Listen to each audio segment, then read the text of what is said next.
Okay.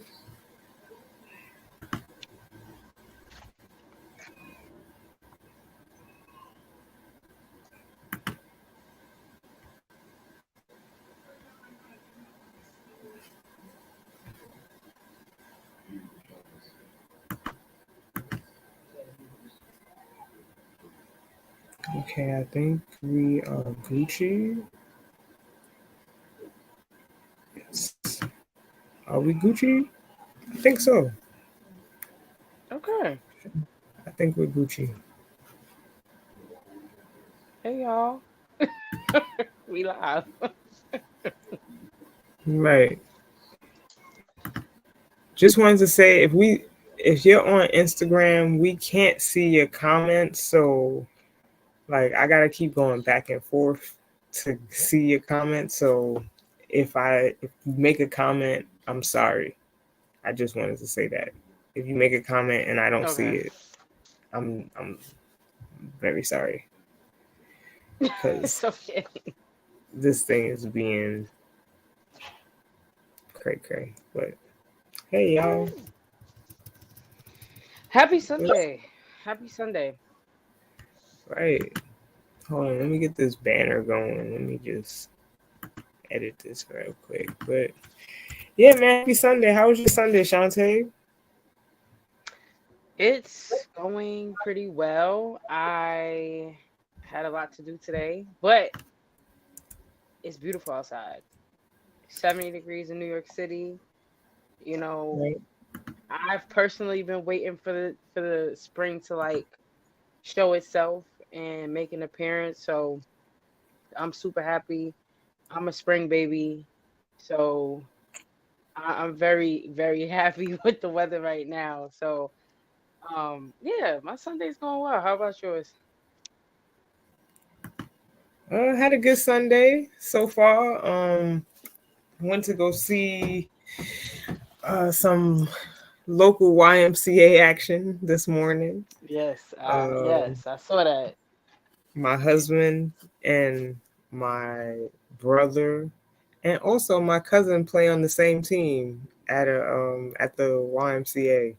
So had a little family affair at the YMCA today. They had a very tough game. It was a very, very good game. They came out with the dub. So Okay, we okay, happy. We okay. we Well, happy. there we go. There we go. I love that.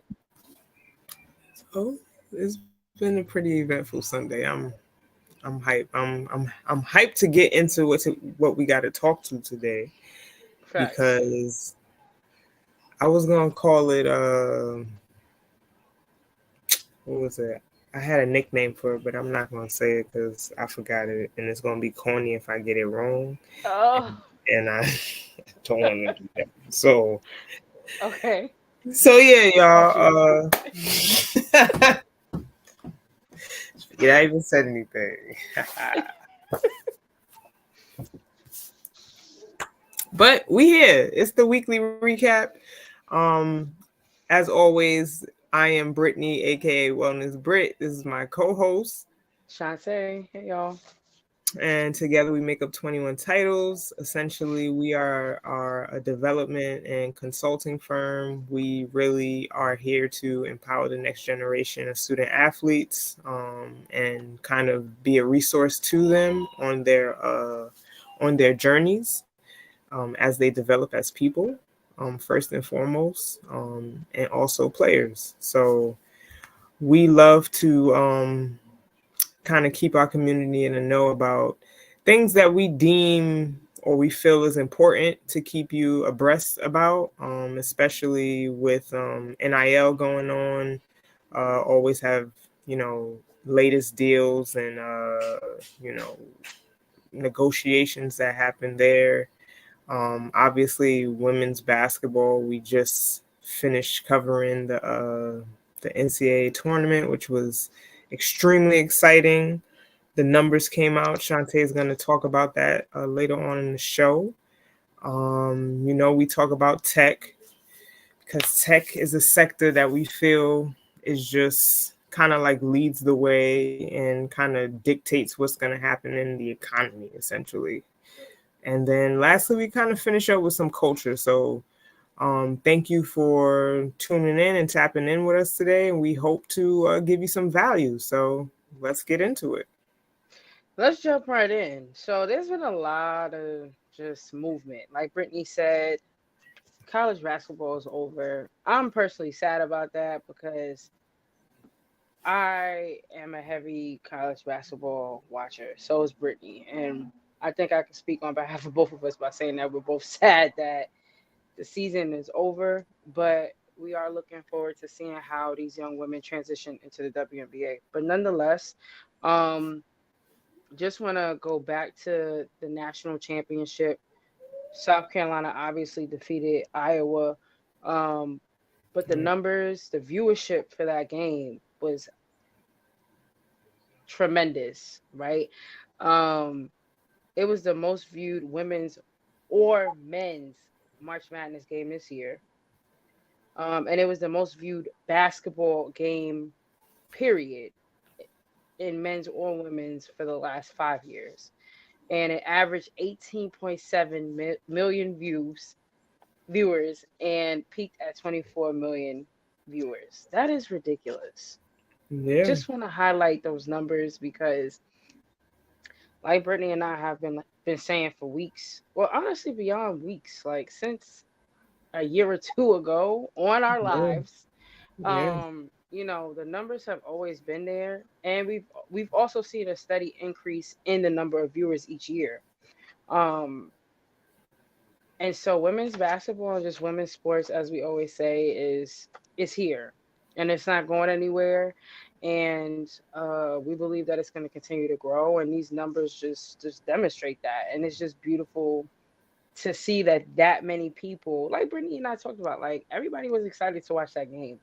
Right. Everyone was tapped in for that game. Men, women, it didn't matter who it was, or what industry you were a part of, whether you watch basketball or not, you were watching that game that night. So the numbers speak for themselves. Just wanted to congratulate South Carolina again for winning the national championship. Today was their parade also. I see they Yes. rolling out the Rolls Royces, the Bentleys. They listen, I love to see black women rolling in style and a lavish lifestyle. Yes. I love to see it. They deserve it. They went 38-0 this season. A perfect season, no losses, no L's. Um, they deserve the finest of the finest things. And so I saw Yeah. like the pictures on Twitter and on Instagram, and it's just a beautiful thing to see. The culture that's being built in South Carolina. But yeah, what do you have to say about that, Britt? So I think you kind of hit the nail on the head with everything that you said. I just wanted to say one thing and add that the viewer numbers for the men also came out, right? And the men average 4 million few fewer Yeah, viewers than the women. Okay, so the women average 18.7 million, the men averaged around 14.6 or something like that. So again, this too was also a year in which the women's viewership was more than the men's right. during the NCAA tournament as well. So it just goes to show you like women's sports always been here, but now the numbers, like Shantae said, are just kind of it's reflecting um, the popularity now. Yeah, Um, for sure. so happy to see that, and that goes to show you the big numbers have also translated to the transfer portal. So, Listen, it's uh, been a stressful. It's been. Let me say, it's been a lot of moving and shaking this week with the transfer portal. oh Um, before man, you even start, because I want you to take lead on this for real.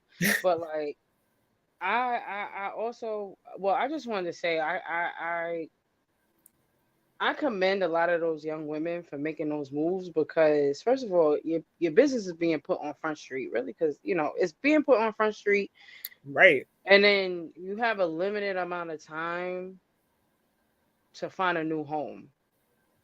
So Right. that's all I wanted to say before you jumped into it. So go ahead. Yeah, so I want to equate after the season with the transfer portal opening. The transfer portal opened right like right before the NCAA Mm-hmm. tournament kind of popped off, right? Right. And based on what Shantae has told me, the portal for basketball closes on May 1st. Right.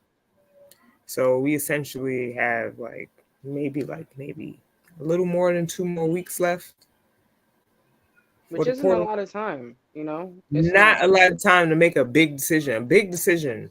Transferring to a whole nother school. This is a big decision, y'all. This is not like we here for play. Like you going to a whole nother school. Credits got Right. to get transferred over. All the paperwork got to get transferred over, your transcripts, everything. Okay. This is a big decision. Okay. But what we have now said offline is that we're equating to after the season with the transfer portal to some sort of like college free agency, Oh, essentially. facts. Yeah. Right? Like this is now free agency for collegiate students, essentially. All right. And we've been tracking this since essentially the start of the tournament. Right now, just to give y'all some numbers, the D1 men's transfer portal has 1,636 players currently sitting in the portal. It's a lot. And Division One women currently have 1,185 women in the transfer portal right It's now. a lot. So collectively, that's basically 2,700 kids sitting in the portal, Looking for a um, new home. looking for new homes. And let's just say these are the kids sitting in there. The number of kids who actually have found a home right now, very low, like minuscule. Okay, Mm-hmm. minuscule. Okay, so for the women, 106 out of that 1,185 have found homes. Mm. Out of the 1,636 men, I believe now it's 200 that have found new homes. I have to make sure I double check and fact check that for y'all, but I believe it's 200. No, that sounds Okay? about right. Yeah. And granted, to your point, like it is a short. It really, it's about time, right? Like timeline. So, like Right, you said, it depends on how far, if you even went to the tournament, how quickly. It's essentially based off how quickly your season ended this year. right, To be quite honest, I think the portal opened mid-March, ending of March, like March 18th ish. So, depending on where your team was at that time, you may have had all this time to start, figuring out, ideating on where you want to go next. But right, the numbers you just provided with, the amount of men and women that have currently found a home, like you said, is very low. Time is ticking. Um, the portal hmm closes on May 1st, like you said. I also just want to say it's important to note that even though you enter the transfer portal, like you can take your name out of the portal. So I've seen like some people wondering. I mean, we've yet to see it, right? I right, mean, not even yet to see it because I don't know if there's. I don't want to misspeak. Like there may have been situations in which even last year when we reported on the transfer portal, it may have been a few kids that or young people that had entered the transfer portal but then took their name out and stayed at the school. There may have been right, cases such as those. However, they may right, have not been publicized or made known. Um, but I'm sure that there may be a few situations in which people do enter the transfer portal and then they take their name out. It, yeah, it really just depends. So I just also want to say that just because you enter the transfer portal Doesn't mean your name has to stay there. Facts. So let's just go ahead and kind of like talk about some of the names that have entered the transfer portal, essentially, right? Let's go down.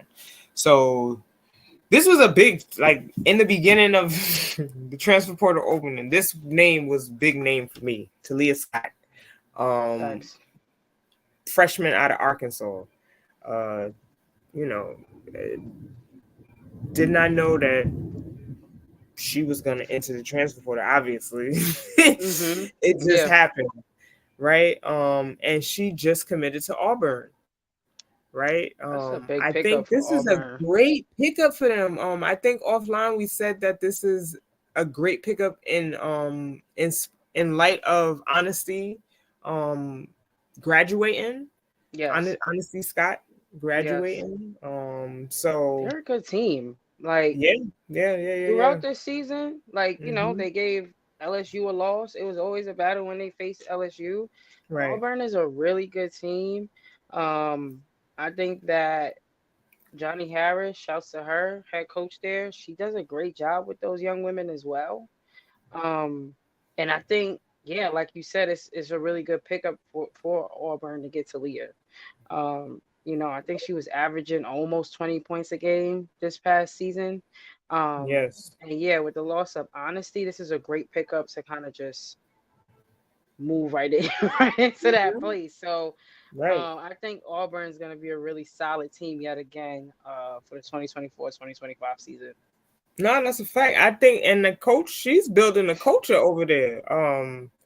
And we already know that they got history. They just retired Dewana Bonner's Mm-hmm. jersey this year, and it was lit in Auburn Right. for her weekend, all right, for her jersey ceremony. So Auburn, don't sleep on Auburn. No, they good. They Auburn is a putting good pieces team. together. They putting Scrappy pieces team, together. athletic team, and yeah, they putting Right, the pieces together. So watch out for Auburn next year. That's an exciting and unexpected pickup for them, but a great right. pickup nonetheless. Facts. Facts. Hmm. Another big name. We all know that Tara Vanderveer just announced that she's retiring. Soon as that happened, Kiki, do you love me? Are you riding? Kiki went She right to not that riding. She portal. not riding. She getting out of. She getting out of Nah, she Dodge. right, I'm getting out, and she has such a great year. And shouts to Tara right. Vanderveer. 38 seasons at Stanford should Very definitely be clapped Kiki. for and highlighted. She's had an amazing career as a coach, but Kiki, man, yeah, Kiki I said, am. "I'm I done." Kiki's. I'm out. Like, peace. You think? Hold Um, on. You think? Do you think Kiki also was like, "Yo, I'm not trying to play on the East Coast next year"? yeah, and we're gonna talk about that further later. But yeah, like the dismantling of the Pac-12 Yeah, has literally destroyed teams and programs. yeah, Literally. And I think that played a role. And I honestly think that it played a role in Tara's decision as well. I mean, Tara's probably, first of all, Tara was probably super tired. I mean, she's been yeah, 38 seasons is that's a long journey. yeah. But on top of that, yeah, like I think you mentioned you saw something like Cameron Brink was talking about. If you want to talk about it, what you heard, what she Yeah. said. So, during the Final Four, Sue Bird and Diana Taurasi, they have their show, and they were basically they have a lot of guests come on their show throughout the show, and they had Cameron Brink come on, and they were asking her questions, and they kind of like asked what went into your decision for declaring for the draft, because we knew at one point during the season she was still undecided. She didn't know Mm-hmm. whether or not she was going to declare or not, but she eventually declared. But she made kind of like a indication that the dismantling of the Pac-12 and them having to go to the ACC and join the ACC was. She was like, I would have not been looking forward to that traveling. Like y'all realize like that's a tall task. Going from the West Coast to the East Coast or vice versa, that is taxing. That's tiring. Okay. I remember when we had to we had to fly to California during my senior year for the NCAA tournament. That flight is long. It's 5 hours. Yeah. To get to the other side of the country, you got to Yeah. pack and all of that. I don't even think we had a private flight for that. We had a regular flight, so that was even more chaos. That was a lot. Yeah, it's a lot. That's a too lot. much. That is too much, and it's unfortunate. We can talk about more about it later on, but it's unfortunate Yeah. that the Pac-12 is no more. I mean, so yeah, I think Yeah. go ahead. Yeah, I mean, just rolling along. I mean, even with Oregon State, we done seen, like you said, the dismantling of whole teams. The whole Oregon State is in the portal, y'all. Like, and the most shocking person, the latest person is Reagan Beers. Like, oh Reagan man, Beers, she's leaving 17, Oregon State, come man. on, And 17 I and a half don't think, points, yeah, 10 she had, rebounds, hmm 1.6 assists. Like, yeah, that's all big of them were numbers. good. Come on.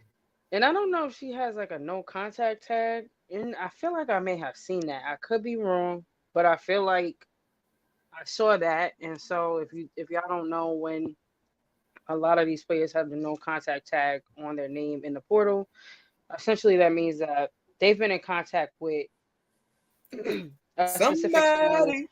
Yeah, and they pretty much have an idea as to where they're gonna be headed. And I feel like, don't quote me, y'all, but I feel like I did read that Reagan Beers does have a no contact tag on her name in the portal. And if that's the case, I'm just interested to see where she ends up. Like Brittany just mentioned, she had big numbers this season: 17, almost 18 points a game, 10 rebounds a game. Anybody that picks her up is going to be in a great position. Same thing with Kiki. And we Yeah. moved on from Kiki, but like, I've seen, like, just trying to figure out where she would fit, but where wouldn't Kiki fit? Kiki fits in a lot of programs and a lot of systems.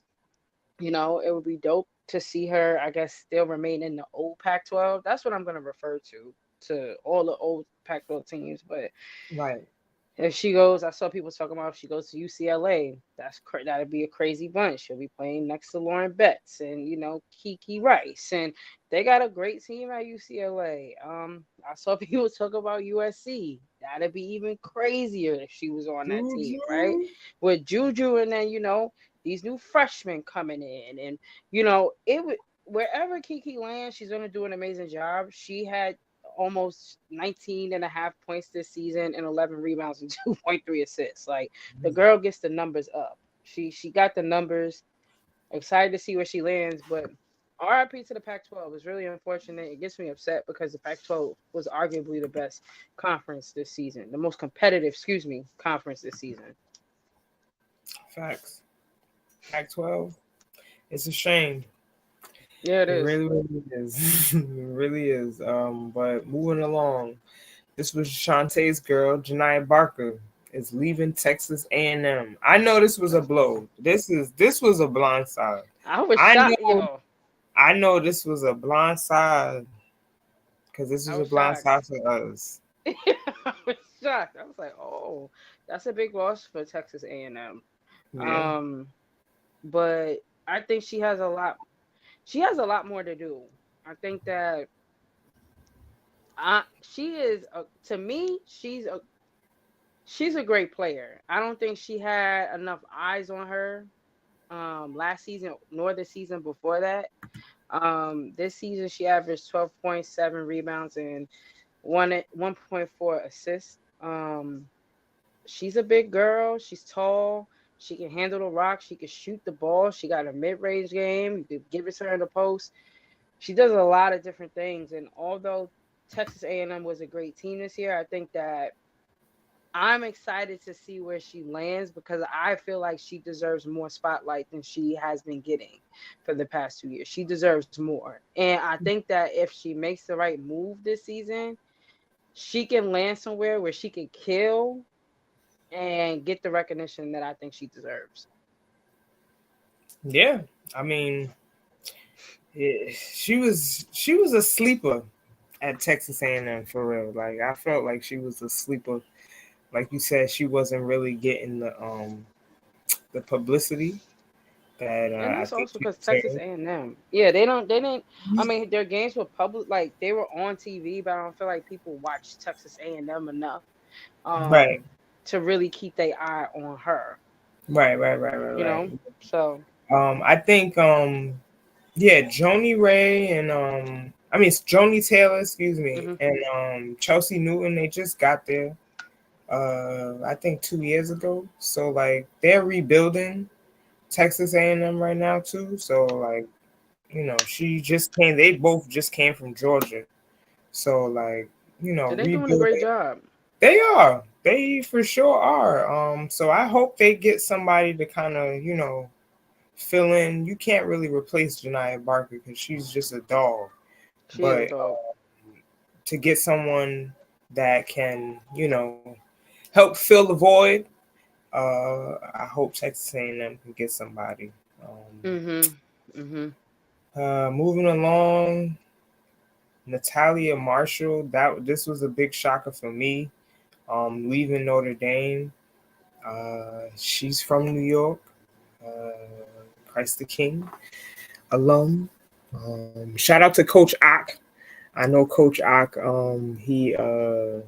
He's like her trainer. Mm. Um, he's a great guy, great trainer. So this was a shocker for me. I'm very interested to see where she ends up. I think last year she played an X Factor role for Mhm. Notre Dame, essentially being the intangible person, like doing a lot of the things that didn't show up on the stat sheet. I think she changed a lot of people's shots down low. She's the one hustling. She'll dive on the floor for the ball. I think she's a great player, a great hustle Mhm. player, great energy player. So I'm very excited to keep my eye on Natalia and see where she kind of winds up. I also want to say for Notre Dame, like we've been seeing rumors or speculations that they may pick up Lucy Olson, which would be a great pickup for them too. As Right. she's leaving Villanova, she too is in the transfer portal, so I didn't see that coming. it's like, oh, Yo, we yeah, connecting dots Lucy. over here. It's like, Yeah. That's a great insight, Shantae. We definitely been seeing the little rumblings of Notre Dame being interested in Lucy. So that girl can ball. I'm gonna be honest. She done put up about 20 plus points last year. mm-hmm. Um, so at Villanova. So she took over after Seacrest left. Seacrest left, yeah. Yeah, Mm-hmm. she That'd be a doing great pickup for Notre yeah, Dame. Another that would another be. score. Yeah. Give him more firepower. Olivia Miles coming back too. It's they could be real dangerous. That There's gonna be a lot of dangerous teams next year. Like very dangerous. Like yes, it's gonna be a lot of them. yes. Wow. Yeah. So Okay. then we got Mhm. Deanna Gaston. She's leaving Texas. I saw a lot of people were shocked about that too. She averaged 8.4 points a game, 4.2 rebounds. I'm interested in seeing who Texas picks up to kind of build around Booker, but then Rory's coming back. Mhm. So just What's gonna excited to go see, down? yeah, like who they pick up. I think they do need another big. I think, um, and also another guard, an off-ball guard. Okay. Um, but Texas has a solid. I don't want to say core, but yeah, they have a solid core. I just think they need a few more pieces. So we'll see what happens, who they can pick up in the portal, but then also who may just be interested in just coming in as a freshman. So we'll see what happens. Yeah, Texas had a few girls in McDonald's All-American game this year. So Oh, really? See, I didn't watch the whole game. They got a few coming. So Okay. Texas, that they brewing up too. So Okay. Yeah. I think they have a solid core as is, but if they could pick up some more pieces, it's going to be a lot of dangerous teams, man. It's going to be a lot of competitive teams. Yo, yeah, I thought this year was spicy. Next year, very, very spicy. Very, very spicy. For real. Be All very those careful. aside, very careful because it's looking crazy, like in a good way, in the best way. So, Inez Betancourt, she's leaving UConn. All like last week and this week, it's been a lot of rumblings about another UConn player leaving. I mean, we already know also Amari DeBerry from UConn. She entered the transfer portal this week as well. She was the 15th best recruit in the 2021 class. We wish both of them well, but we was getting word that there may be another UConn player potentially leaving. We don't know if it's true. It's speculatory at this point. We saw KK Arnold. Shouts to KK Arnold. She was making it very clear, I'm not going nowhere. First of all, I want to talk about how it's crazy that these young men and women, right? It's so crazy how much this game has grown. The college game has grown, where you see them making announcements that they enter in the transfer portal. Right. You see Hannah Hidalgo and KK Arnold posting videos and clips, really showing like, I'm not entering the portal. Like I'm committed to staying at my school. We saw Hannah Hidalgo do that this week. She took a picture. She put up a picture of her and Coach Ivy, and was like, "I'm not in the portal." That was circulating everywhere. I was cracking up. I'm like, "This is where we at now." And then KK Arnold, she put up an old picture of her when she was super young, and I guess in her room in her house, and you see a bunch of like husky paraphernalia on her around her room, on her posters on her wall. Essentially saying, I'm a husky till I die. I'm not going nowhere. We in this. So it's just crazy, the rollouts, the announcements, this is where we're at. It's exciting, but back to what we just talking about, we don't know who else may be leaving from UConn. There was rumblings, it may be AZ Fudd. I don't know. We don't know. You better not leave, God. Don't leave, AZ. Stop. I need to see them. I need to see her and Paige one full year. We deserve one full year. We deserve. That's selfish, but we deserve one full year to see y'all ball out. How we know y'all can and should. Come on. Dynamic That's a duo, fact. We've been waiting for y'all to get healthy. That's a fact. At the same time. That's a fact. So we'll see. We'll keep y'all posted with UConn. UConn too is picking up quite a few players. Because they're coming in the freshman class, so they too will be dangerous next year. UConn's gonna be another dangerous team. That's a fact. And before we move on to our next person that we felt was a shocker, please make sure you follow us on all social media platforms. Really? Let me tell y'all, I'm shocked. This is fire. Okay, all right.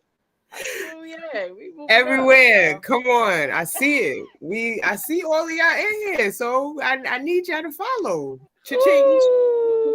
On Instagram, LinkedIn, YouTube, X, aka Twitter. Yo, shout out to DA. Come on, DA out here showing us the way. Okay, showing us the way. So I just had to do that. That's funny. I like that. You heard it, girl. Follow us, please. Thank you. Come on. Stop playing. All right. But next person. Come on. Shantae. Kelly, man. Deja. Shock me with this. Shock me, but not really. Deja Kelly's in the transfer portal. She averaged 16.3 points, 3.9 rebounds, and 3.2 assists. She the stats show she had a decent year. But the second half of the season, really tournament play. Yeah.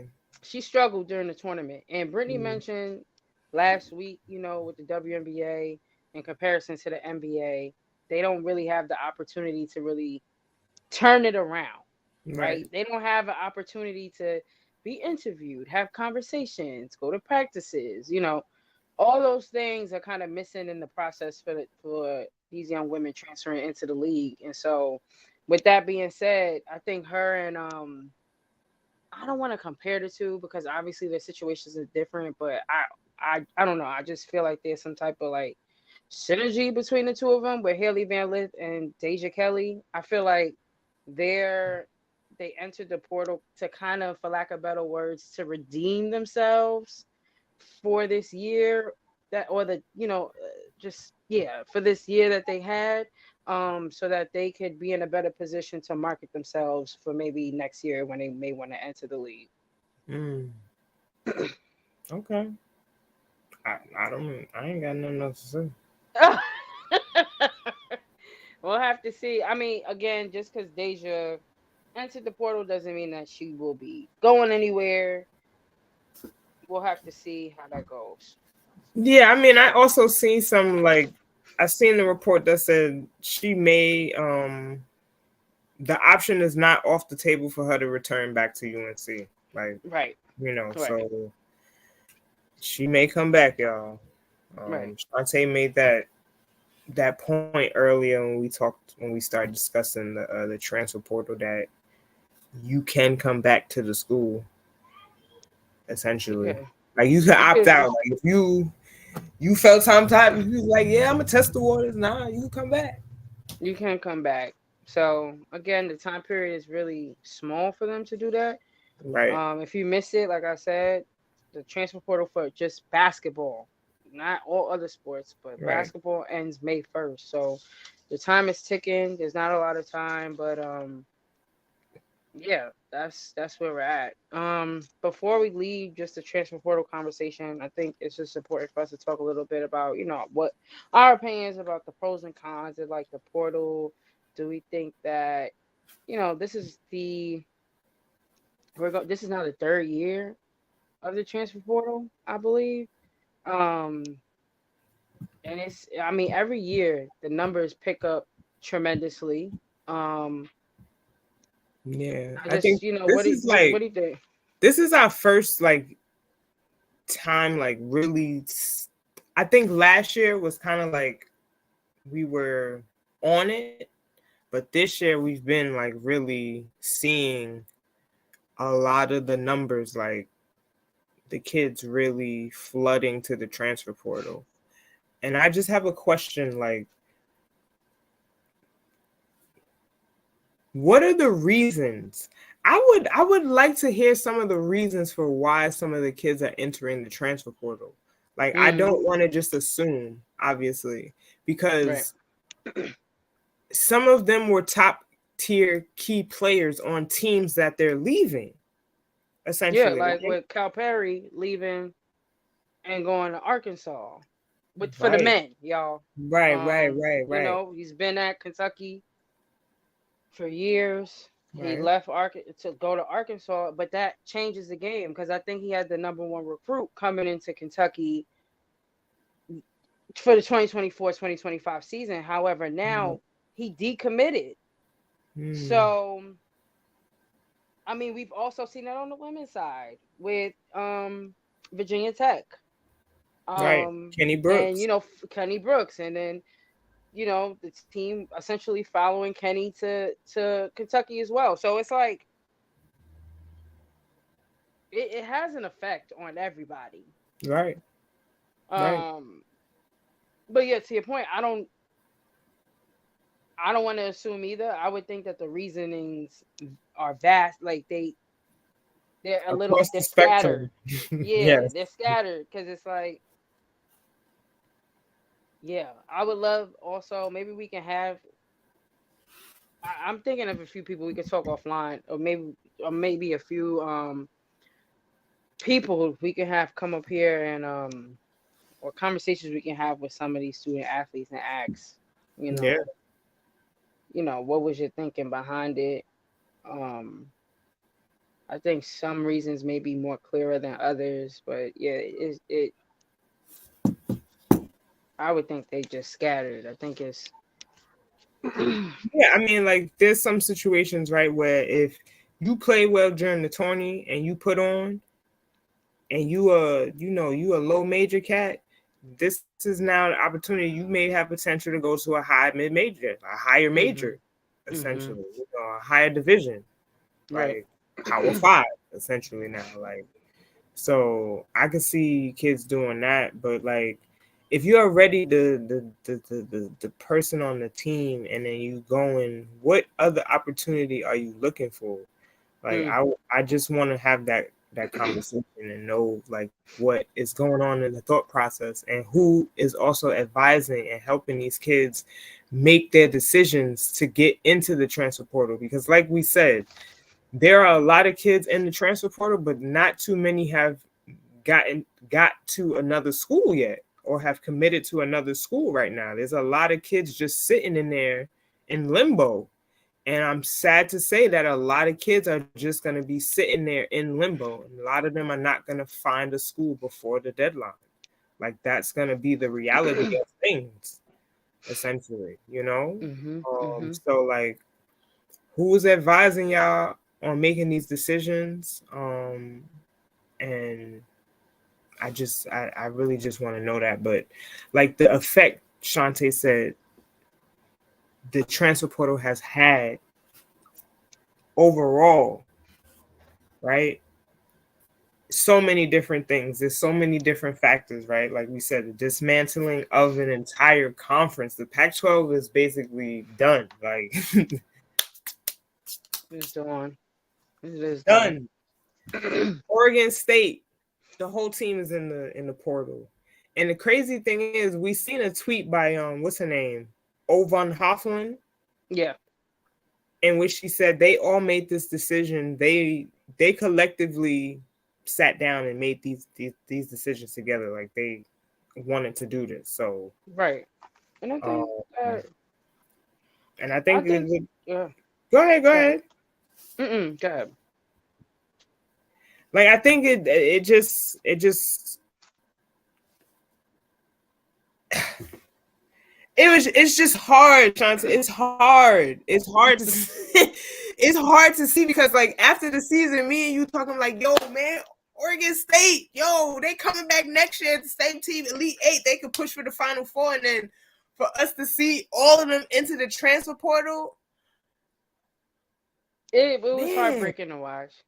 It's two sides of the coin, which I feel like we talk about too. Like, although it's hard to watch, and sometimes, well, it's hard to watch, but it's also exciting to know that these kids, no disrespect to them, these young adults have autonomy to like move and shape. Because what we talk about Facts, all the time is the fact that we had to sit out, right? Like, facts, facts. yo, which is crazy. And this, like, they don't have to do that. They don't have to do that. That literally brings a smile on my face to know that they don't have to do that. And then yeah, I mean, it is crazy. It's hard to watch, but yeah, I am wondering, to your question earlier, like who's kind of guiding them throughout this process. Um, but these young adults, they know how to move, they know how to operate. Obviously, they've been doing it now in this NIL era, transfer portal era. So I think they'll be okay. I just hope that a lot of these, all of them, are making the best decision possible to make sure that they're in a place, they're at home. They are at home. And Right. they don't have to necessarily keep jumping around, unless that's something they want to do. But we'll have to Right. see. We'll have to see. Yo, DA, what's up? You in New York? Yeah, man. What's good, DA? What's good? Got the You're draft tomorrow. We gonna be talking about that. know Yeah. your Come on. goes. Yeah. Yeah, Yeah. know your girls on your. Know your. But yeah, we can talk more about the dismantling the teams now. I mean, I think we kind of touched on it a little bit, but we were talking about whether Tara left because of the traveling situation. I think that definitely played a part in her departure from coaching as a whole. Like Brittany mentioned, the Pac-12 is done; it's over with. So Dundilski. Pac-12. Dundilski. Um. Yeah. Hold on one second. Here we go. We back. I was like, what happened? Traveling to the East Coast is a lot. Obviously, they're a West Coast team. Everybody in the Pac-12 is a West Coast team. Tara, no disrespect to her, is getting older. She's been coaching for years. I think that definitely was one of the factors she considered when determining whether she wanted to move forward or not with continuing to coach at Stanford. We talk about Oregon State being no more. Damn near everybody's in the portal. We talked earlier about Reagan Beers. We talked about Tamia Gardner last week, I believe. Again, like we said earlier, interested to see where Reagan ends up. She's a great player, great numbers. I do think she has a no contact tag on her name, so she may have an idea as to where she will be going within the next few days. I don't know, because again, transfer portal closes May 1st. Haley Van Lith. Let's talk about LSU a little bit. Yes. Everybody knows Haley Van Lith had a tough season. Playing in a position. We talk about this every week. Playing in a position that wasn't necessarily natural to her. So she left LSU. She left. Angelica Velez, you talked about her last week. She's leaving, and Yeah. then Janae Kent is also leaving. Obviously, we know Angel Reese is in the draft. She'll be going to the WNBA. Well, we saw Haley Van Lith yesterday. She had a visit at Mississippi State. Right. Which was, I don't think a lot of people had Mississippi State on their list of potential schools that she'd be heading to, but throughout this week we saw a quote from Kim Mulkey floating around, essentially saying that Haley Van Lith went up to her and was like, I need one more year. I need one more year where I could play in my natural position as a off guard. Right. Off ball guard. So again, she doesn't have much time either. There's a lot of players that did leave Mississippi State and are also in the transfer portal. It's just gonna be a lot of Tetris being played in the next 2 weeks. Ooh. So yeah, I'm excited to see where Haley ends up. She just wants to feel comfortable again. She just wants to be able to, contribute how she did at Louisville. So, what do you think about that, Brittany? I know you talked about Angelica last week. If you want to talk about her again, that's fine too. Yeah. I mean, it was. I like you said. I didn't really think Mississippi State would have been on her list, but okay, we're gonna roll, lean with it, rock with it. But Angelica Velez leaving was very shocking to me. Mm-hmm. And why I say that is because Haley Van Lith left, and I feel like that was her position essentially. Like she's also a point guard. So like the role has now opened up for you to get an opportunity to kind of like fill the position in now that it's open. But yeah, I mean, I feel like we really ain't even get a chance to see Angelica play this year. So I guess she want to get a new start somewhere. maybe that's how she's feeling. I would love to have that conversation with her to see where her head's at, and I'm looking forward to see where she lands. Same. Um, I think she's a. I mean, we didn't get to see her really play last year, but me seeing what she did when I seen her in high school, I think she's a very energetic,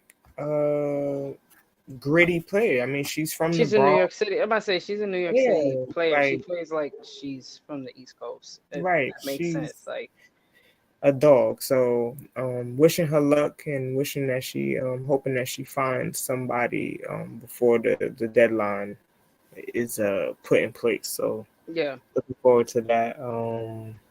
Yeah, I mean with other LSU like news, we've seen that they got a verbal commitment from the Arkansas junior. She's 6'5", right? Jersey Wolfenbanger. Mhm. Wolfenbarger. Yep. You gotta say Wolfenbarger. You gotta say it like that. So obviously that's a big pickup for them for their front line. Anissa Morrow gonna need some help down low. Facts. So I guess that I didn't really concentrate on Arkansas this year. Like, Same.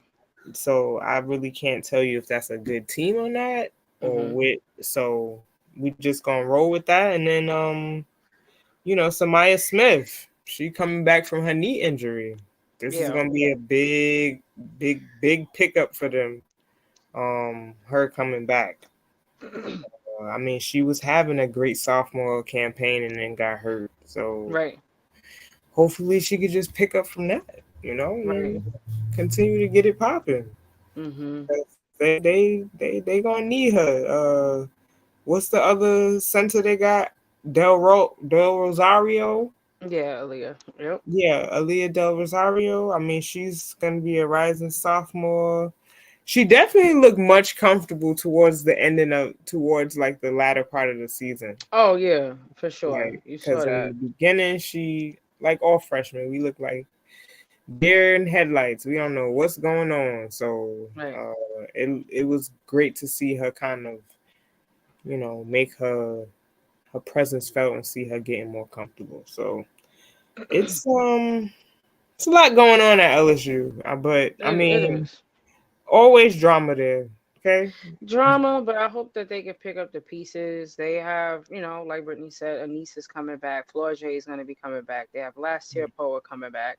I think Hmm. that they do need a legit guard, a point Yeah. guard for that team. Um, Real bad. I think since Alexis Morris left, they haven't been able to really like fill that point guard position like she did. Right. And I Right. think that they're in desperate need of like a really solid point guard that could lead the team and handle the ball, and can create their own shot if they need to. Um, so a lot of moving pieces at LSU, just like everywhere else. We'll be excited to see who ends up getting picked up for LSU within the next 2 weeks or so. And I need to pay more attention to the freshmen coming in. Um, Hmm. just to see if any of them have committed to LSU, just to see. So, Yeah, only the other girl that I was telling you about, I only know oh about yeah, her, Bella Hines, because Bella my Hines, yeah. brother, my brother was reposting her on Twitter, and I Mhm, got a chance to watch her. But she's from New Mexico. mhm. She talked real spicy, so she gonna fit right She in. do talk spicy. I'm like, oh okay, yeah. She gonna This is fit this right is into the LSU culture. LSU, fit right in. So she's a guard that can score. So I don't know if she's the point guard that they're gonna be needing, because she's a scoring guard. But Yeah, we'll see. we'll see. We'll see. We don't know. We Excited don't to know. see. Yep. And then let's talk a little bit about the incoming freshmen for the 2024-2025 season. I missed the Team World uh game I did that I too. think I didn't. I don't think they really did they really market that? Nah, that was They bad. pushed that? Yeah, I No. wish they did because I saw highlights. And I'm like, oh, this look fire because they were down 17. Mm. USA was down Wow. 17. And they came back in the fourth. They came back in the fourth and won by 3. Yeah. That's how that ended. And I wish I would have seen that whole game because I definitely saw highlights of Joyce Edwards killing. I saw highlights of Kennedy Smith killing. Mm. Kennedy Smith will be heading to USC. I think she is the top recruit on the West Coast or in California. Okay. And she's a big guard. she was getting it done in the highlights I was seeing. She ended up with 23 points, 6 steals. And how she's moving on the floor with the ball, like quick bop Yeah. bop to the basket Yeah. and shoot the 3. I'm like, yo, with Juju Watkins, that's Yeah. gonna be crazy. I'm like, it looks a little, it's looking scary. So that's how I'm like, Okay. I like all that. right, yeah, no, she is a great pickup for USC, as we know. Essentially, Juju Watkins put USC on her back this year, and it'll be great for her to have help. And with Kennedy coming in as a freshman, and now Juju being a sophomore, she could teach her the ropes. And like I said, the what I saw in those clips, I need to go watch the game. I need to go watch the full game on replay. But Right. them clips are showing it's gonna be spooky hours at USC for real with them two. So I don't know. And I'm excited to see who USC picks up because Juju Watkins is there. Everybody and their mother would want to play around Juju Watkins and build that culture at USC. So I think USC is going to be fun. I don't know many teams that's not. Well, there's going to be a few, but I don't know many that's not going to be okay next season. Like I keep saying, the competition is there. Like it's just going to steady keep increasing. And like Brittany said, we thought this season was crazy. You thought last season was crazy. You thought the season before that was crazy. Every year it's just going to keep getting crazier and crazier because the talent level coming in is just going to keep getting better and better and better. Right. Yeah. So yeah, Joyce Edwards, she's going to South Carolina. It's been floating around everywhere how essentially Dawn had South Carolina create a whole other major for this girl because she's brilliant. And education is very important to her. Love to see that. Yeah. But 25 points, she had 25 points, 9 rebounds, 5 steals, and 2 assists versus Team World. Again, she's going to fit in perfectly in the South Carolina system. Like, she looked great on the floor. You're going to add another score to, to South Carolina. Right. They already, the artillery at South Carolina. I'm about to start calling them the artillery team. Like they're stacked. They're stacked. Yeah. Nobody's I mean, other than Camilla. Yeah, no limit. Make them say, nah. Yeah. They're all coming back. So this is a great pickup for them.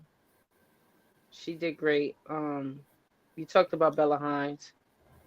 Yes. On LSU, you want to talk a little bit more? I guess repeat what you said.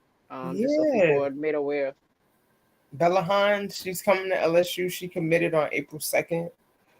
Just another feisty player coming to the show in Baton Rouge. They need another scorer. Okay, I know they got the Flaugier, they got Michaela, but they need somebody else. They need another guard. So hopefully Bella could come in and fill that void. And then I'm gonna say this. I watched a little bit of the McDonald's All-American game, and Iowa was the only team from the Final Four that didn't have an All-American playing this year. But I will say they have a girl a young lady coming in next year by the name of Addie Deal. My pops put me onto this. She will be the highest rated Iowa recruit since Caitlin Clark coming to Iowa, and you can see some parallels in the highlights. They both can shoot from very deep, and she's very crafty with the ball. So I know she ain't getting the hype that all these other ladies are receiving, but Iowa, they got somebody coming to Iowa next year that's looking to put some people on notice. Okay, so I like that. remember the name Addie Deal. Okay. Deal or no deal. That's a fire nickname. Okay. That's a fire nickname. Yeah. Fire. I gave it to her before she got there, okay, y'all? Yeah, I remember that. Deal or no deal. That's fire. All right, so that's all we had for college hoops. That was a lot. But we're gonna transition over to WNBA news a little bit. Caitlin Clark, last night she was on Saturday Night Live. First of all, that's fire. I don't think we've ever seen that. We've never seen a college graduate, how about this? A women's basketball player, to graduate from college to end up on SNL. Have you seen it? I don't Because know. you never have. We haven't seen it. We haven't seen it. We haven't seen it. And she did a great job from what I saw. That's just amazing to see. She gave flowers rather to all the the WNBA OGs that came before her. Some of the individuals she mentioned was Cheryl Swoops, Cynthia Cooper, Lisa Leslie, of course, Dawn Staley, and then Maya Moore. So that was beautiful to see. But again, like this graduating class, they've been doing they've really just been punching the ticket, and they've really just been setting new precedents everywhere. I mean, we just talked about Angel Reese and Vogue, and that relationship is nuts. And then now we seeing Caitlin Clark on SNL. Again, that's uncharted territory. We've never seen anyone do this. And this is amazing to see. It's amazing. She's already causing a riot. Caitlin Clark, Indiana tickets is out of control. You got the Las Vegas Aces moving the game to a bigger arena. Like, it's the Caitlin Clark effect. I'm gonna be honest. It's the Caitlin Clark effect. I know a lot of people don't want to hear that. I don't know why, because honestly, the girl has the numbers to show for it. She's been. It's not just talk. She's been doing. So like, right. She been doing it. So, she's definitely bringing revenue to the W, or bringing eyes. Let me say that, bringing more eyes to the W. What? Can I just say? Can I add this? Mm-hmm.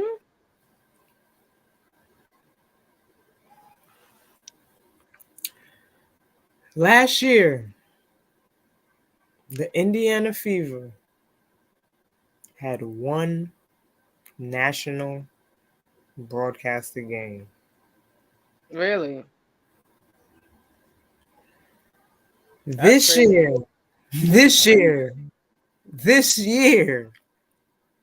the Indiana Fever will have 36. That's the Caitlin Clark effect. Come on. Like, come on, man. Like, what are we talking about? What? That's not even me being on her. This is just like common sense. It's not even common sense. It's just, it is what it is. Like, it's very clear. Like, her presence makes a difference. Facts. Her presence makes a difference. You just heard what Brittany just said? I didn't even know they only had one national televised game last year. To go from 1 to 36, there's no denying the effect that she has in the league, better yet her team. So shouts to Caitlin Clark. You're growing our game. She's not the only one growing the game. She's not. there's a bunch of other young women growing the game. And I want to make that clear. But shouts to Caitlin Clark. That's dope to see. Shouts to SNL for tapping Right. into women's sport, women's basketball. Right. We seeing Right. a whole bunch of, and this is the business side. We're seeing Yeah. a whole bunch of new companies, corporations, businesses just now kind of like not just Flood the block. yeah, and I mean like really put their whole foot in the pool, not like a Yeah. toe. They putting their foot in the pool. So it's only gonna be more companies and corporations coming and putting their whole body in the pool soon. Come So, on. and this is what it's about. So I love to see it. Yes. Yes. Yes. And to go on with that, let's go. TNT Sports will broadcast at least 16 regular season games each season in the UK and Ireland. That's crazy. That's crazy. Again, It's growing the I'm game. saying The this. game is Hold the on. game is Grow growing. the game, but the WNBA League Pass, y'all gotta get it together. I honestly, shouts to Lauren, man. Shouts to Lolo, because I definitely saw it had to be last week. She was complaining about the league pass too, yo. But I remember you complaining about this last year. And I was cracking up when I seen it because I was like, she sounds like Brittany. Because yeah, no, you were fed up. Because The I don't glitching, understand the glitching, me buying the pass specifically so I can see all the games, you ain't see all and the then games. you telling me that the game is on a different platform It's that I giving don't scam. have. Was it giving scam a little bit? It was giving. Come You didn't on, get what y'all you learned paid it from the for. scam. It was giving Joanna the scammer, bro. Like, I'm pretty sure this year is going to be completely different. I did see that they increased the price. I don't know about for y'all that's already like grandfathered in and already has like a rollover situation going on. that's But a I think great for the that's a great thing to look into because I don't know. yeah, I think for like the newcomers that may get a league pass, it's an increase in the amount. Y'all better grandfather me into this.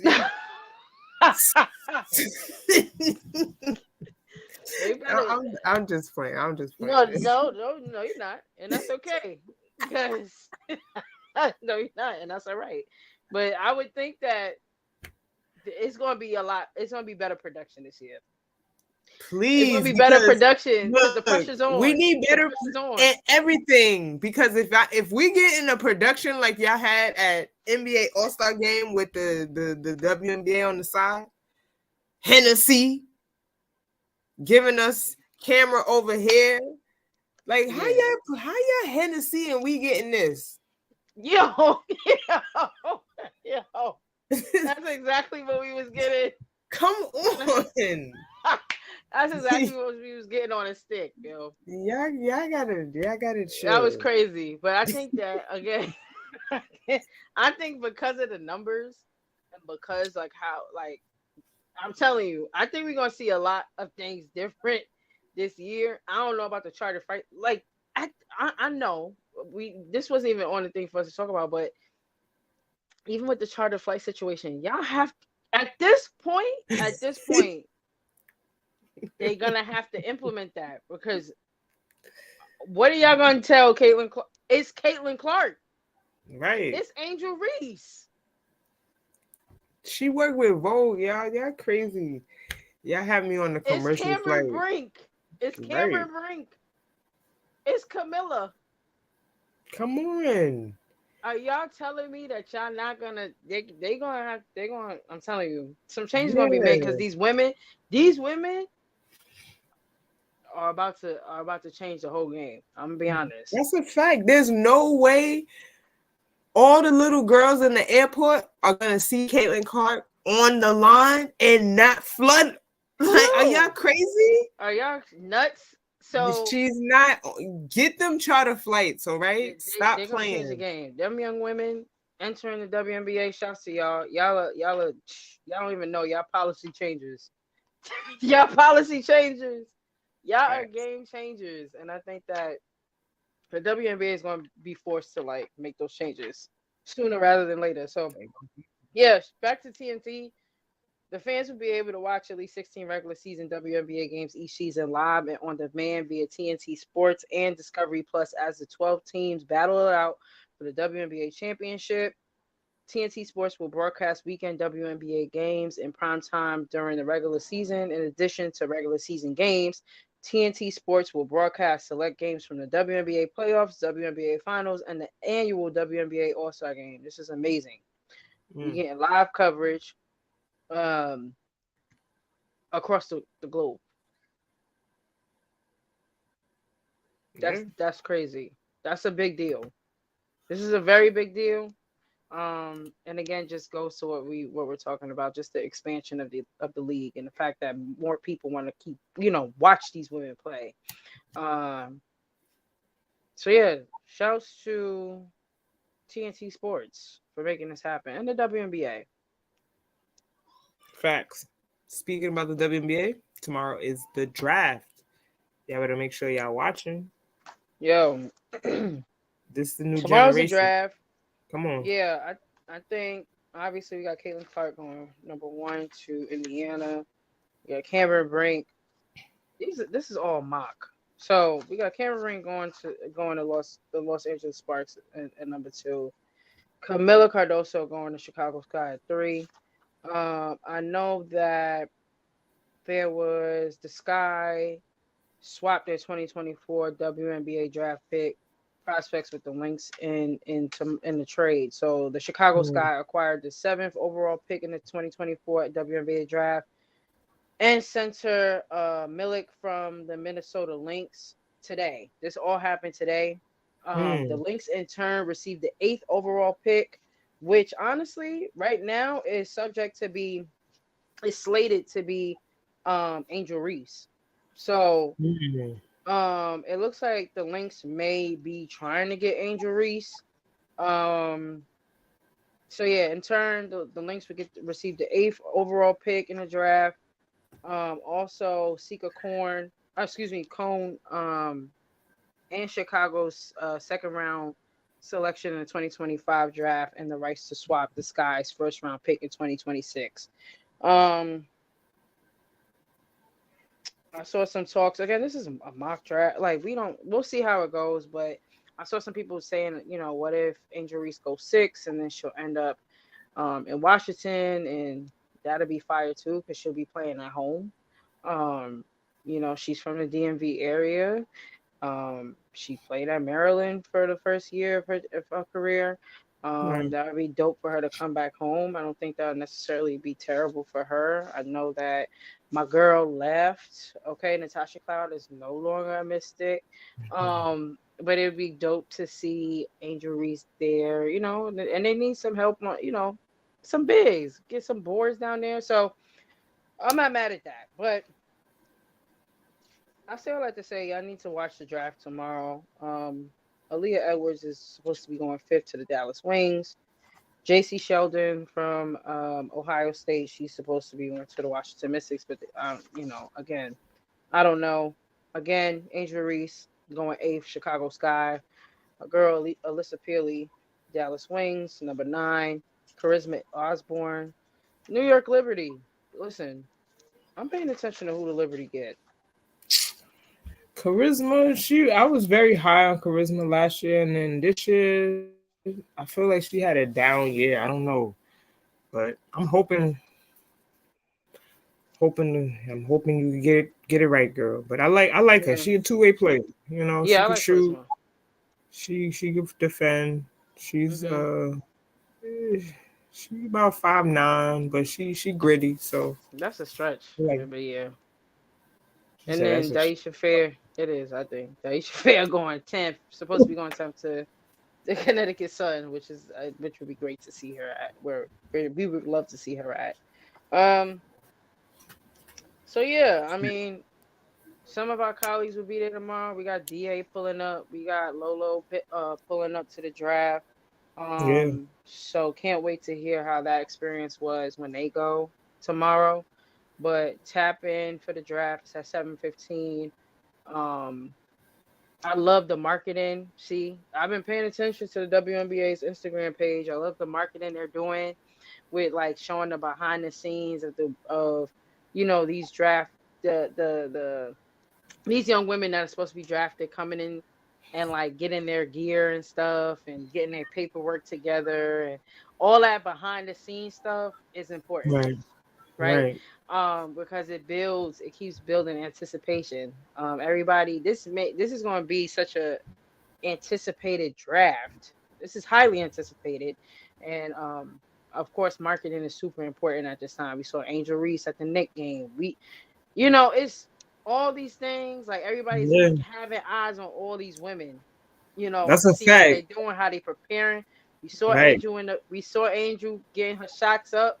With Chris Okay, Brickley, yes. here in New York, we saw Uh-huh. it. I'm like, okay, she must have seen her. I gotta get my shot. I gotta get my shot up. I gotta work on my shot now. Yeah. I'll let Brittany talk about. Brittany's a certified shooter. I'll let her talk about that a little bit. Yeah, look, I know it's good for the IG and for the social media, Angel Reese. I know. I know. You gotta do it. Make sure you working, girl. I don't care about that. I wanna see what you do. Okay? I don't care about the clout and the whatever. That you was at Yeah, the fitness and with Chris Brickley. I love it. I love it for the marketing the shot purposes. looked great. I mean, listen, the It spin looked on the great. You ball. need to be working on your mid range too. Okay, make sure that. And you know what? You said potentially she may wind up at Minnesota. I think Minnesota would be a great spot for her to land at. Tell us why. Nafisia Collier's there. She can learn from her. She's a vet, power forward. She's coming into her own now. Okay, Fifi. Mm-hmm. Got big Fifi on the team. Okay. She show her the ropes, show her what a professional needs to do. And then also, since we talk about Minnesota, shout out to Kayla McBride winning out there overseas. Yeah. Okay, Fernabachi. Okay, Final Four MVP Kayla McBride put on a show today. Facts. Okay, she had. I like Kayla. Okay, Mm-hmm. girl Mm-hmm. can shoot. She Mm-hmm. high basketball IQ. Okay, love that for her. Okay, Minnesota, they was looking kind of choppy last year, but I think they putting the pieces together. They rebuilding after the Maya Moore, Sylvia Fowles, Simone Augustus years. They rebuilding. Right. Okay, Carol Reeves over there rebuilding, but she got some coming for y'all. Okay, but I would like to see Angel Reese go to Minnesota. That would be a good look, I think.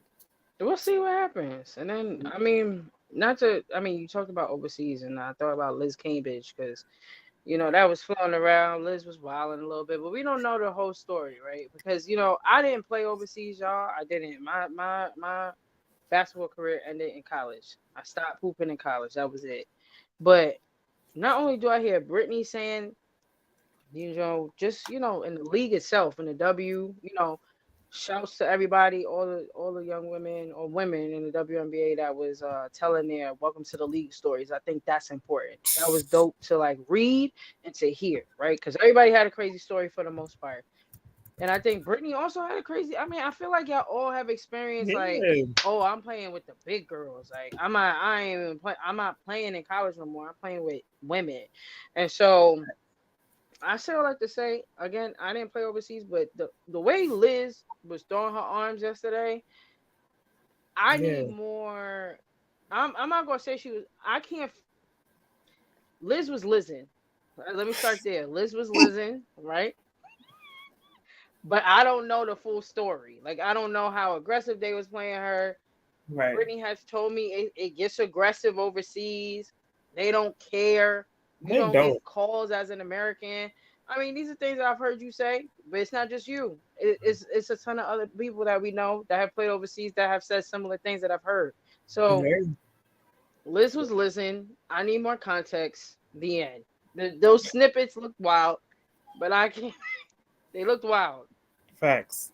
She elbowed the hell out of that woman under the basket, Come on now. and Liz was listening. So I'll leave it at that. But shouts to her. Shout outs. Liz Cambridge. Make, Yo, making $1 million in 3 months. yeah. You think we'll see her Trying back to in the get- league? If the league raised the she trying to come to the bag. She can't go from making $1 million and 3 the same time and then go back over there for some max 200K. Like, nah, Liz is not doing it. She's not doing it. All right. Well, we'll I have to would see. love But shouts, to. yeah, nah. Shouts to Liz. That's a big girl, woman. For sure, for sure. Oh, it's 8:25. Yo, and we still, sorry, y'all. We had a lot to cover. We had a lot to cover for sports news. If you missed it, go back and watch it. We really covered a lot today for sports news. We're now about to transition to NIL news. Thank y'all for still tapping in with us. Yes, this is late, but we had a lot to give y'all. A lot of value to provide. There was a lot going on this week. Follow us everywhere. Like, shouts to Brittany for posting this up. Follow us everywhere on Twitter, Instagram, YouTube, LinkedIn, all 21 titles. Follow Everything. us. Thank you for tapping in with us for this long. Again, we're about to transition to name, image, and likeness news. And talk a little bit about the latest trends in state NIL laws and how the laws are changing. Yeah, the laws are changing. And so, at the beginning of NIL, Brittany and I were steady talking about how, every state has their own laws and legislation around NIL, which still stands. There is no federal law as of right now. It's still in limbo. We still don't have that, a blanket rule. At one point, schools couldn't pay student athletes directly to use the student athlete's name, image, and likeness. And I'm going to use Brittany as an example. Brittany always, for the past, 2 years, always talks about how, near Rutgers University, there's an Applebee's. There's a picture of Brittany in that Applebee's. You know what I'm saying? Brittany's not getting paid for that, obviously, because name, image, and likeness wasn't there. Whoopty, whoopty, whoop.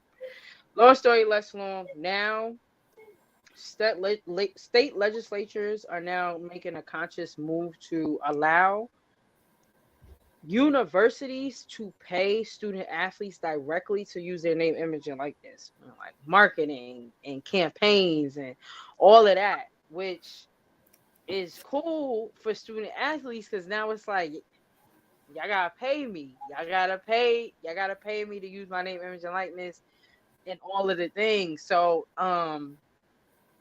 Virginia, Oklahoma, Mississippi, Louisiana, Nebraska, and Rhode Island, those several states that I just mentioned are currently revising their NIL legislation to allow universities and colleges to start paying student athletes for utilizing their name, image, and likeness.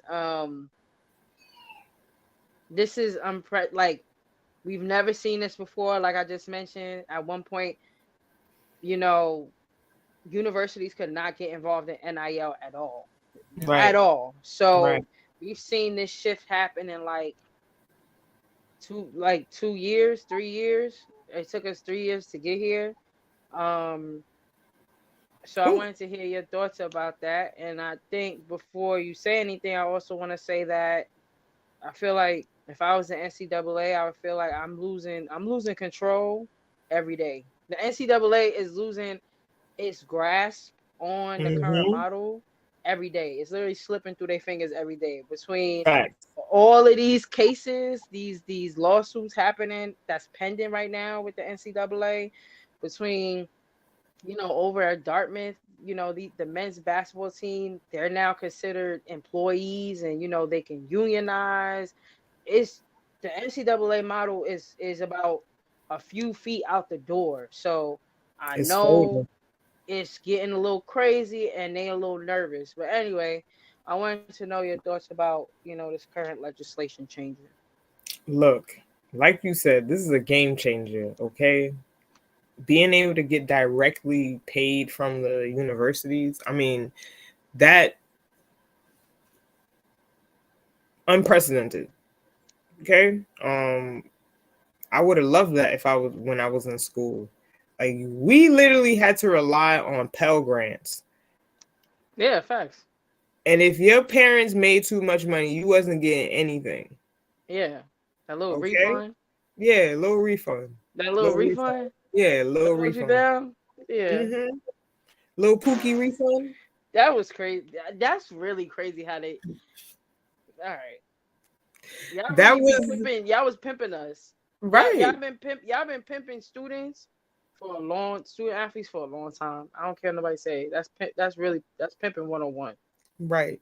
Right. So I'm very happy to see that the kids are now getting paid for what we used to do for free. Yeah. Yeah. They can do it. Every which way possible now. So now they can get paid from the school directly. They can get paid from third parties. They can Mm-hmm. get paid from NIL organizations that work, Collectives. yeah, collectives. So Mm-hmm. there's potential money coming from so many avenues for them. It's out of Right. control. This is insane, and I love that for them because it's all about power. Like the power's in the student athlete now. It's It's in shifted. their hands. It has shifted to their hands, and I love to see that. And like I Right. said, if I was Charlie Baker, and the rest of these, I'm a little nervous because it's not looking good. I'm telling you. I mean, we got some months left to see how some of these uh cases or lawsuits are going to settle. And Right. I don't want to say they're going to settle, but how like the results of them in the next few months. And some of these cases are going to literally change college sports and how it operates. We're Yeah. going to be under a whole new system and a whole new model very soon. So just wanted to put y'all on notice about that. Um, Angel Reese, all know Angel Reese is no longer in college. She's about to be considered a professional. Um, and for months I've been seeing people go back and forth about, if about NIL, and then, when these young women and men transition into the league, obviously, like, I also want to, okay, I want to preface this by saying, like, a lot of people be like, which is true, like, NIL graduates into, like, endorsements, which is true. And it Mm-hmm. has the, I think the wording is it has the potential to, because not every contract that a client. I'm an attorney, y'all, so that's why I said client. Every contract that these student athletes sign in college doesn't necessarily mean that the duration of the contract is forever, right? Mm-hmm. There has to be some type of ending or some type of, like, Term. yeah, terms. It's Mm-hmm. timeline. So not every NIL deal that they have is going to graduate into an endorsement. That's not true. It just really depends. It has the potential to, but it's not guaranteed. In this Right. situation, Angel Reese, she partnered with Panini America, which is a trading card company, a really big trading card company. That already has, like, Caitlin Clark on there, Quinn Ewers, which is who's a quarterback in Texas, Arch Manning, who's a quarterback as well at Washington. A bunch of other student athletes have signed over with Panini America, but she's the latest one to sign with the brand, and this is going to be her first product with the brand. And she's launching. Well, Panini's going to be launching an instant card, which are these trading cards. It's going to have Angel Reese on them, and this is, like, perfect timing because, as you know, the draft is tomorrow. I think they're Right. releasing the cards on Wednesday. And so she'll be included in Panini's collegiate and WNBA products. So that's dope too. Because, right now she's in that in between space right now with her just about to graduate from LSU and into the league. So She's going to be getting her face on different cards in both the professional realm and then in the collegiate realm, which is fire. And she said that she's excited to join Panini as an exclusive athlete for autograph trading cards and memorabilia. And as a little girl growing up, you always dream of playing basketball and getting your first trading card. I can't wait for fans everywhere to be able to start collecting my Panini cards. So, shouts to Angel Reese. She's still getting to the bag. She's still getting to the bag. She's just showing us what it looks like to be a new age student athlete. You know, it's beautiful to see, and we'll keep an eye on her. We're gonna keep an eye on her. So that's all we have for NIL news now. So we're gonna turn it over to tech news. Tech news now. Brittany and I have reported for months about AI, artificial intelligence, how a lot of creatives and their works have been taken by regular individuals that's able to use artificial intelligence to create new creations utilizing someone's name, image, and likeness. So we've seen, fake songs being made, right, with like Drake's voice over it. We've seen a bunch of situations where artists' name, image, and likeness, their voice has been taken, their works has been taken to create something else without their permission. And so a California congressman by the name of Adam Schiff on Tuesday actually proposed the Generative AI Copyright Disclosure Act, which would require companies to disclose their sources to the U.S. Copyright Office at least a month before releasing a new version of whatever it is that they're creating, if they're using someone else's works as part of their AI model. Yes. This is going to help stop infringement. Same thing. Like if somebody wants to use Britney's book, it's real world just transferring over to like tech, and so there has to be some type of like safeguards and parameters on how people can utilize your intellectual property. That's essentially what this is about, and this Generative AI Copyright Disclosure Act is going to help do that. And Adam Schiff said this act is a pivotal step in the right direction. It champions innovation, right, while safeguarding the rights and contributions of creatives, ensuring they are aware when their work contributes to AI training data sets. If passed into law, AI developers who fail to comply will face a civil penalty of at least $5,000, which I think is still very low. We don't know if it's just one like $5,000 fine or if it's a $5,000 fine every time there's an incident. So that there's more to be revealed. So for writers and actors who hit the picket lines in 2023 after negotiating with movie studios, when the movie studios fell apart, and then we were seeing stuff about certain movie studios wanting to use the name, image, and likeness of actors and writers and things of that nature. This is the latest attempt that they're making to stop that and to regulate how AI models are trained and what they're utilizing. So I think this is a great step in the right direction. It's not fair to creatives that their works have been essentially taken advantage of and taken and then utilized without their permission. So this is going to be I hope it passes so that it just protects the creative. It protects their intellectual property. And I think that it's time to do that. And we just got to catch up with tech. The laws have to catch up with tech. And so this is what we're seeing. It's time. We're playing catch up. Yeah. Yeah, I like this. Anytime we have an opportunity to protect somebody's work, go ahead, do it. I mean, this is what Shantae got into law for, to protect people and they products. Right. Their property. I mean, it happens every day. People stuff getting stolen like every day, bro. every single day. So I love this. Me too. Adam, come on the show, man. We Yo, need that'd you be to come on. great. That'd be We would dope. love you. Come on and talk. Facts. And now, Yeah. last but not least, Culture. culture news. We have culture news. You want to talk about? I mean, just to give people Allen Iverson. Disrespectful.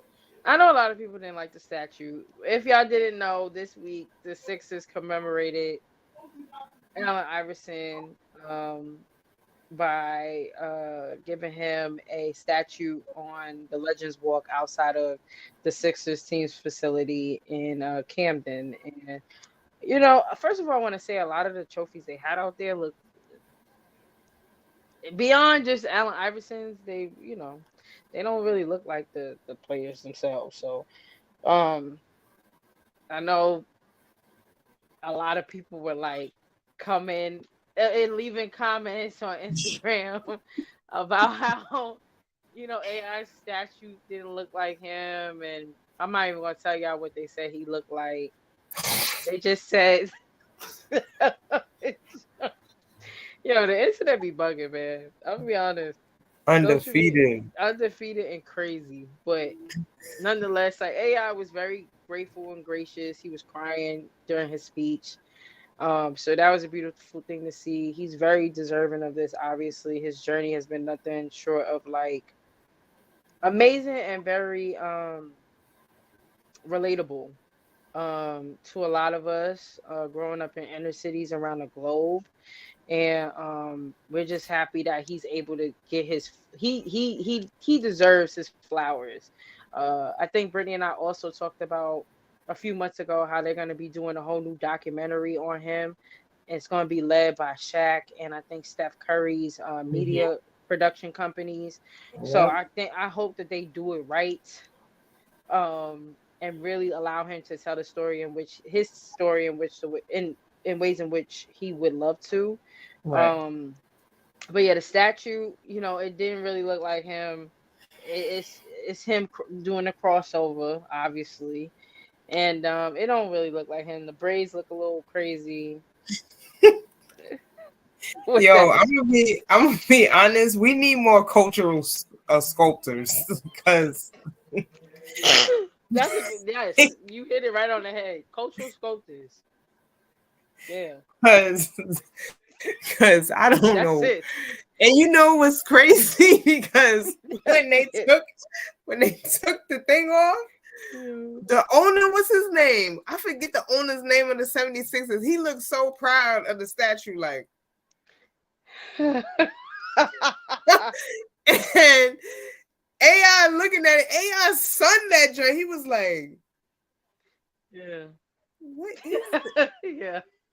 So first and foremost, that joint is dumb small. Okay, we know that Allen Iverson is a small guy.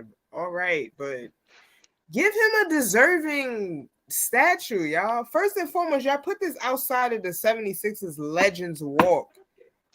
Okay? It all look crazy though. This like outside the team's facility, practice facility. All of them, Julius, all of them out there. They all look bad. They don't bad. They could do a little bit better. Y'all could have got somebody to do a better job. Yeah, we need more cultural sculptors. That's all I'm gonna say. Because nah. I wasn't feeling it. Nah. I feel you. I do. And apparently social media wasn't either. Like I said, yeah. Y'all let it be known. So I'm sure it was seen and felt. I'm sure it was. So but shouts to Allen Iverson. He really does deserve that. All jokes aside. And I'm looking forward to the documentary. And him just continuing to accept the flowers that he deserves. Facts. AI put on for us. Facts. Deion Sanders, like, we've been in constant conversation about Deion Sanders with NIL news throughout the last year because of the Colorado Buffs. him, now coaching there. Had everybody in a frenzy, had all the rappers coming through. Just Yeah. the marketing because of Deion Sanders coming to Colorado has been crazy. Um, but he has partnered with Boost Mobile to release a limited edition Coach Prime branded Motorola Razr phone. First of all, I haven't seen a Razr in that long. I know they probably still been out, but I had a Razr when Yeah. I was younger. Yo, Razrs? We old, yo. That's crazy. When we had a Razr phone. So Facts. they're trying to make it they're trying to make it cool again. And so they picked up Dion to market his limited edition phone, and it's going to have some of the old school features. It's going to be a modern flip phone though, so it's still going to be a flip with a little pizzazz. I like. And it's going to be black and gold because obviously the Colorado Buffs, that's their colors. And it's also gonna have his mantra, Deion Sanders' mantra on the phone that says "You gotta believe," as well as his personal signature. Okay. So the power of just your brand, even if you're not a student athlete, obviously, is just out of control. We've seen Deion just get, he had the sunglasses deal. Can't remember Right. the sunglasses name, the company of the name of the company right now. Sorry about that. But he's had a lot of opportunities present themselves because of his move to Colorado, Yep. and just him being super vocal on social media. Um, and I'm gonna assume it's gonna roll into next season as well. So Facts. Shout out to Coach Prime. I really love his social media posts, his tweets. Um, so he's just doing what he do. He's a shifter. He makes things shift. He make things move. So he just doing what he do. I also want to say I saw a week or two ago that he sat them young men down on Oh his yeah, with that team email. and Hmm. you listen and Go see ahead. it's the culture, right? Go It's ahead. So apparently, a few, if not one of the football players on the team at Colorado was being disrespectful to a professor. And the Hmm. professor reached out to Deion Sanders Yep. and sent an email explaining the situation. And Deion sat them young men down, and it was recorded and it was circulating on social media that he wasn't with none of that shit. I'm gonna just Yeah. tell y'all, he Yeah. wasn't with none of that. Just instilling principles into them young men are super important. I know that was a constant conversation even when he was at Jackson State. Um, but he's Facts. just a powerful man that gets through to these young men. And so yeah, he sat them down. I was like, this is completely unacceptable. He wasn't with none of that. He made it very clear he wasn't with none of the behavior that, you know, they were demonstrating in class. And I, it's just holding them accountable is important. And in this Right. space that we're in, this new college space that we're in, seeing things like that are really important. Um, so I just wanted to highlight that and give him a shout for doing that as well. Facts. Facts. Keeping your players accountable. That's what it is. He had to call a couple of them out because they were, not being responsible men, young men. So you got to hold them accountable and teach them the way. So big ups to Coach Facts. Prime. And our last news article of the day. WNBA legend Tisha Penicheiro is joining Ramon Sessions at On Time Agency. This is really fire to see. Mm-hmm. I really like this. So essentially, both of them have become agents. Mm-hmm. Ramon Sessions now is at On Time Agency or founded that, and he has brought along WNBA star Tisha Penicheiro, making it the first joint venture between a player turned agent in both the NBA and WNBA. That's fire. And this was kind of reported by Chris Haynes. Shout out to Chris Haynes. Shout out to Chris. He was on the 9450 a couple months ago, maybe just a month ago, with our colleagues, DA, Lolo, K Dot, all of them. So shout out to Chris Haynes. But according to him, the partnership enhances their player-driven model and seeks to redefine a new standard for representation. Sessions is the founder and CEO of On Time, and whose approach is rooted in firsthand experiences and wisdom from those who have excelled on the global stage. Yes, get people who have done what you want to do. Get them to represent you. I love this. I love this. Me because too. I speak all the time about how we need more representation in the agent world, essentially, because we already got enough players. We need more people representing our players because, Lord, let me tell y'all, I needed an agent that looked like me when I was playing. I'm gonna just keep it real, keep it a buck, because person I had, I don't feel like they did their job to vouch for me in the way I wanted them to vouch for me. So Right. I'm very happy to see this duo put things in place because we need more, especially former athletes becoming agents. Oh my God, that's a game changer. It is. Game changer. It is. It is. I love it. It is. I love it too. They have a handful of clients right now. They got JT Toppin, who is playing at the University of Mexico right now. They have another young man. He plays overseas, I believe. They got Samara Spencer, who's at the University of Arkansas. They got some football players. They got Jordan Walsh over at from the Boston Celtics. So they have a few people right now that are on their roster, and I'm sure that it's going to continue to grow. But it's dope. It's dope. That's beautiful. Beautiful. Love to see it. Come on. Clutch Sports.